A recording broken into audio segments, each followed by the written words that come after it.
This is Jason Unruh and the Inglesist, Luke Yo, Dublin. And today we want to do a video talking about the American socialist patriotism as put forth by Mason Steiner. And I think it's important to clarify that his views are not the same views as Caleb Maupin and the CPI fascist crew kind of ideology. He has his own take on it. We would still very highly disagree with it, yeah, but it's important to note that it's not the same thing as what yeah. they are putting forward. So, However, we will clarify that we do not hold the same position as Mason Steiner on America at all.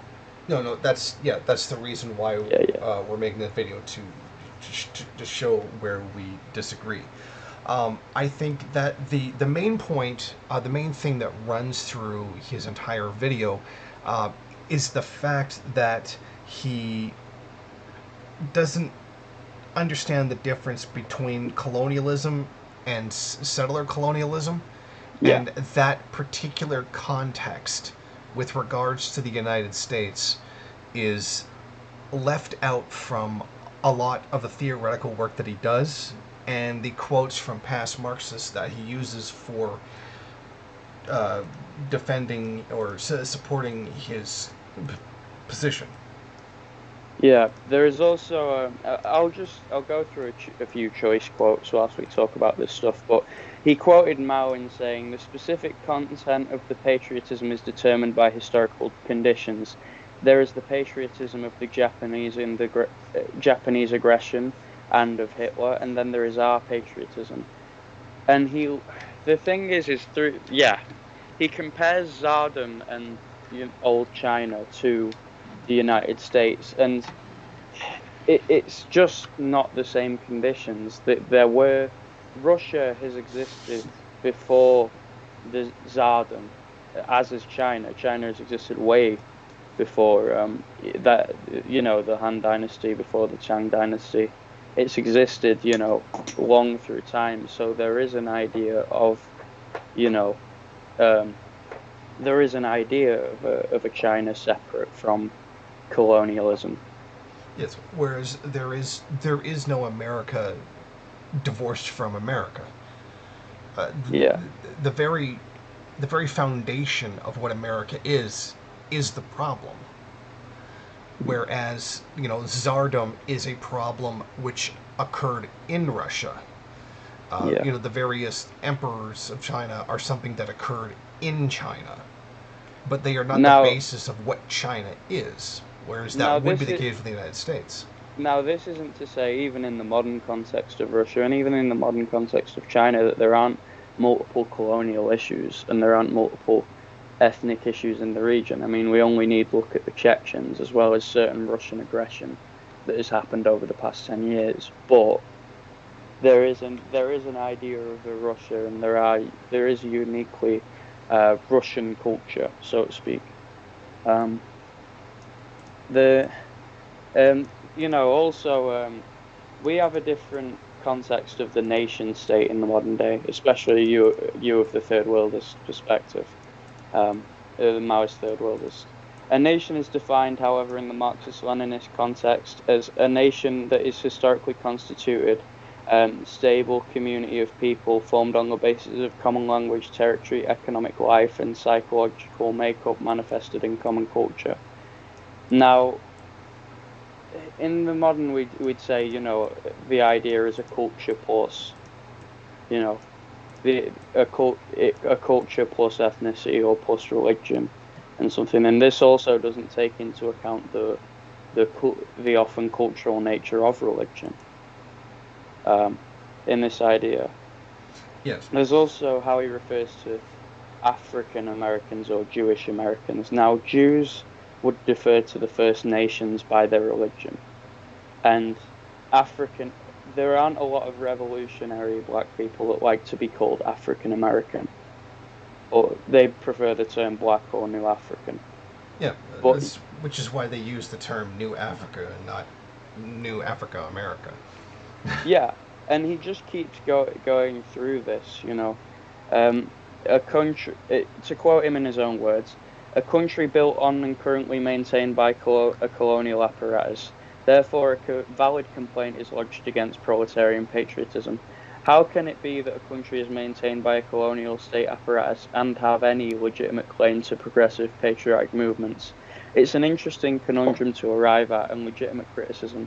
However, legitimate criticism does not create an effective antithetical statement in a dialectical materialist statement. For this, we look to the past and see history repeating itself. That being so in the sense of the similar social constructs and apparatuses around the Russian Empire and China prior to the establishment of the People's Republic. You know, and he does this repeatedly through his article. I'd also like to tackle his. He's not wrong to say that, you know, the Roman adoption of Christianity was a step towards like modern racism and whiteness as we know it as a concept today. But the thing is, in terms of the idea of race, you can go even further back from that into the idea of what is a Roman and what is a Roman citizen, what is a serf, or what is a slave. But even before Christianization. Yeah, and it's I think it's fair to say that kind of Christendom, I think is the right word. Christendom, yeah. Yeah, is the basis of what America is. I mean, you know, founded on the idea of divine right. You know, manifest destiny. It's basically just divine right. And it's worse than it, like, because even in the Roman context and the Roman Catholic Church, you know, I am privy to Catholicism, but like that's. I have a complicated relationship with organized churches, but even in that, even the worst crimes, it was called the First Reich, for God's sake, you know, the fucking Holy Roman Empire. The Protestants have had an even worse relationship with natives than Catholics have. That's definitely true. At least the Catholic Church at some point came out against slavery. Yeah, and at least in the context of especially, you know, the USA, because obviously, you know, I'm not going to excuse what it did to the South of America or no, of course not. You know, but yeah, and he is right to criticize the neoconservative narrative of colorblindness, as he puts it, with the CPI and stuff. But we're not exactly here to talk about the CPI. No, that's not what we're here for. Yeah. I mean, there's also. Sorry, go ahead. But to touch upon something that you've criticised Caleb for, to quote Mason, to appeal to heaven against the divine right of the American bourgeoisie, to seize the country apparatus of America from the latter, appeal to heaven, proletarians of America unite.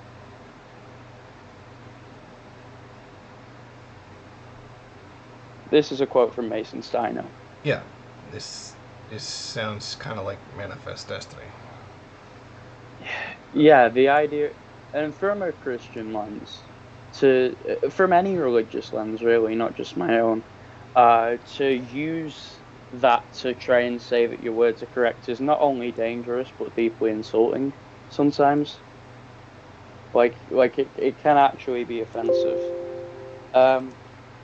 There's also other quotes, which is, for the impoverished communists of two diametrically and culturally opposed areas to unite and fight for their poverty. Poverty is just that, poverty. You can measure poverty in wealth, no doubt, but you cannot turn it into an Olympic affair to win. Albeit, there are those left opportunists, infantile leftists and ultra-leftists who see this viewpoint as rubbish and instead view balkanization as a method preferred to free this prison state of nations. Yet this is idealist and very metaphysical. It is detached from the reality of how volatile or divided America would be if not united by proletarian patriotism. Now, I have deep issues with this, and I'm pretty sure you do as well, Jason. Yeah. Because there cannot be reconciliation and peace on the basis of a false nation. No, the point is to give justice to individuals, and to do that, you couldn't perpetuate the thing that created the problem to begin with. All of these quotes he's used would apply to the natives, would apply to indigenous communities in America. However, he's not talking about indigenous communities. He's talking about wider America, and especially in the context of Ohio, his sort of situation. And while the truth is that there has been, there can be some amount of reconciliation to what white Europeans have done to America, there cannot be a reconciliation of being a white American, which is why we push forward for pan-Europeanism, as I've talked about and as you've talked about. Yes. And also your stance on New Africa is this sort of black supremacist or black separatist idea in opposition to intercommunalism is at best ignorant and at worst absolutely disgusting, and talking down to black people.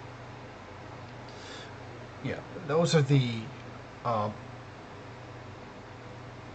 main criticisms that we have of Mason Steiner's ideology. I mean, there's also other stuff, the way that he says, Ohio lumpen are different and stuff like that, which is bizarre. Yeah, but we really want to keep this limited to the subject of the post that he made last year. And the reason we're responding to it now is because he's reappeared in the online political arena, and this is the idea that he's pushing, and we have our disagreements with it. Yeah, and there's also the matter of what he's come back from his annual retirement or suspension or whatever. You owe an interview to Trav if you want to actually clarify yourself or defend yourself for some of the stuff said in this. And you do have a right to respond to this critique, but I would recommend doing it with Trav so you can explain it to an audience that would be more reciprocal to that. But as it looks now, you are confusing the idea of colonialism and settler colonialism. To give an example for my country, I'm Irish and English, though obviously raised in England and of obviously thingy, but I'm of Irish diaspora as well.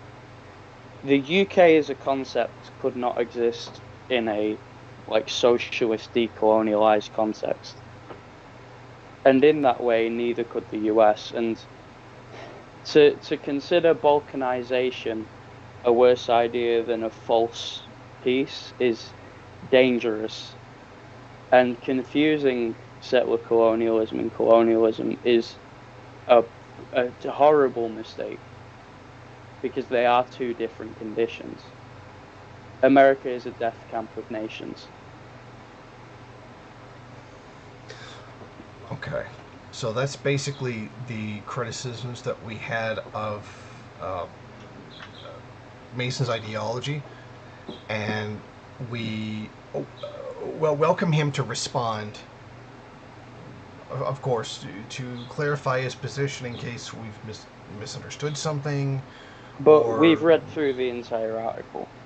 Yes. we've took choice quotes, but we've read the entire section. You actually didn't do a terrible job of talking about Christendom. It's just I feel it's incomplete because you didn't mention the history of discrimination before that. Yeah. So that's pretty much going to be it for us today. So I just want to thank you guys for watching, and Mason, please respond. Yeah, it's always a pleasure to be on your channel, Jason. And whatever's put out in public is allowed to be criticised. We're no exception. Yeah, completely. So anybody can feel free to respond to this, but I do genuinely think that there needs to be a serious stance again on colonialism, and that there shouldn't be sort of a grey area, and that we need to understand the actual context of colonialism in a specific area and the differences between that colonialism and another's colonialism. And with that, we'll end this video, and want to thank you guys for watching. See you. Thank you for watching. If you like this program, then please head over to my Patreon page and set up a monthly donation. It's your donations that keep this program running. Also, if you would like, please rate, comment, subscribe, and share in various social media.